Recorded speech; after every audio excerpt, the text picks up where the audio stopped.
I'm in the kitchen of the diner playing short order cook. Has that grandchild of Jake's engineer showed up yet? Just came in with this lady who's even older than he is. And get this, he's a retired miner, so every time I finish an order and ring the pickup bell, he thinks it's the mine shaft elevator bell. And for some reason it makes him start telling his lady friend about his grandfather. You mean you ring the bell and he starts talking about James Thurston? Exactly. Of course, 5 seconds later, he's rambling on about something totally unrelated, but I just fill an order, ring the bell, and ding, he picks up right where he left off. That is, unless I fill the order wrong and the waitress chews me out. She's got a voice like a chainsaw. Very distracting. Sounds like you better keep your ears open and your nose to the grindstone.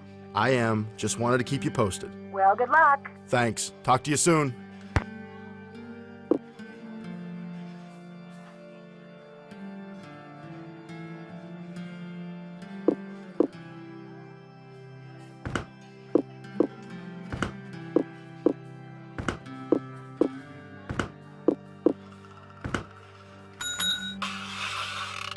So do you know what you want to order yet, Edna? I'm still looking.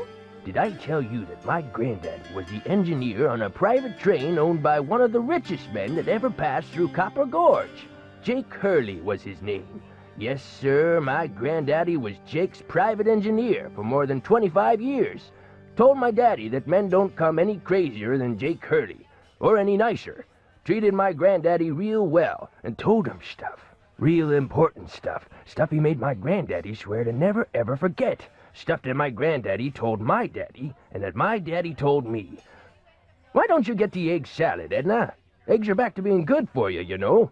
Seems like just last year all those scientific types were saying your arteries would clog up if you so much as looked at an egg. But nowadays, well, all of a sudden eggs are chock full of vitamins and proteins, and eating them's not only okay, it's what they recommend. They should either make up their minds or keep their mouths shut. Make eating more pleasant, that's for sure.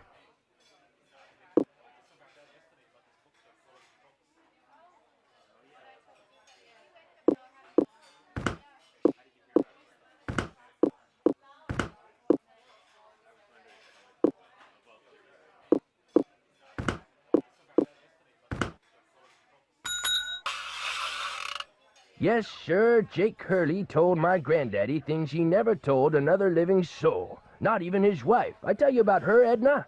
I don't think so. Camille was her name. Camille Boulet. That's French, you know. Of course, she died so young that poor Jake didn't have time to tell her anything. According to my granddaddy, one summer day she had a dizzy spell and fell and hit her head.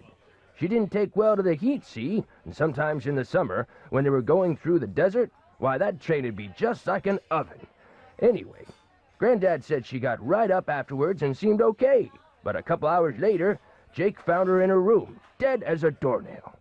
Now there's another expression that kinda makes you wonder. Dead as a doornail.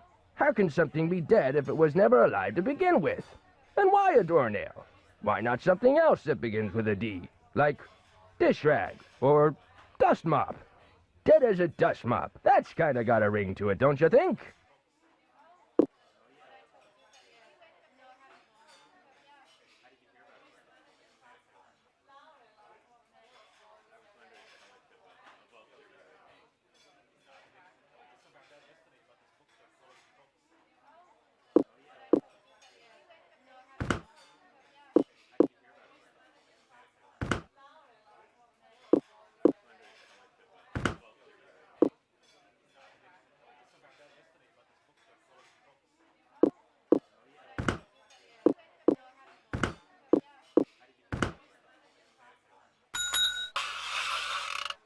The way my granddaddy died, that was kind of strange, too. I ever tell you how my granddaddy died? No, I don't think you did. My daddy, he came home from school one day to find a railroad official telling his mom that Granddad been found dead in Blue Moon Canyon, Nevada. He was in the engine of Jake Hurley's train, just kind of slumped over with his hands still on the throttle. The strange thing is, nobody else was on board the train, yet the door to the engine was locked and barred. It was like Granddad was trying to keep someone out, like he was running from something, like something finally scared him so bad his heart just stopped. Of Course, he was in his 60s at the time, and back then that was old. Doesn't seem so old now, does it, Edna? Here I am, pushing 93, and still spry as a spring chicken. Spring chicken! Now where do you suppose that expression came from? Why not spring goose or summer chicken? Ah, life's just one puzzlement after another, isn't it, Edna?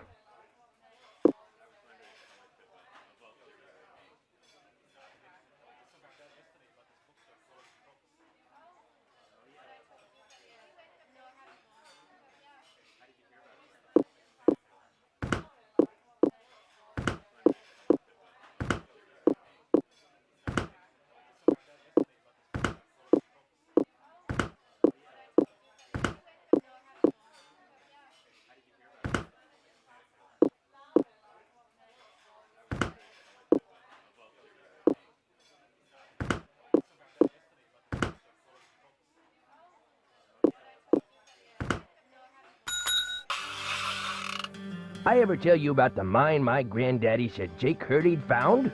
He found a mine? A couple years before he died, Granddad told my daddy that Jake found a vein in the mountains somewhere and was mining it all by himself, so no one would steal it out from under him. He wouldn't even tell Granddad where the mine was.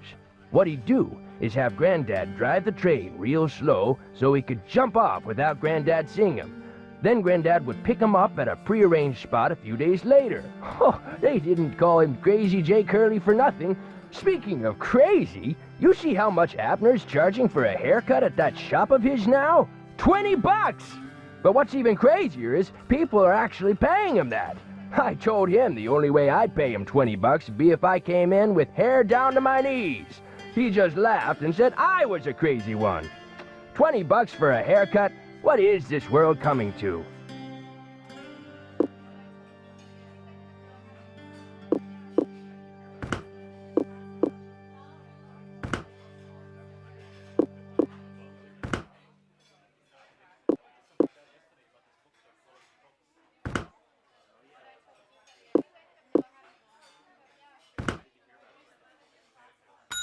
But the craziest thing Jake Hurley ever did was tell Granddad the secret to finding his mine.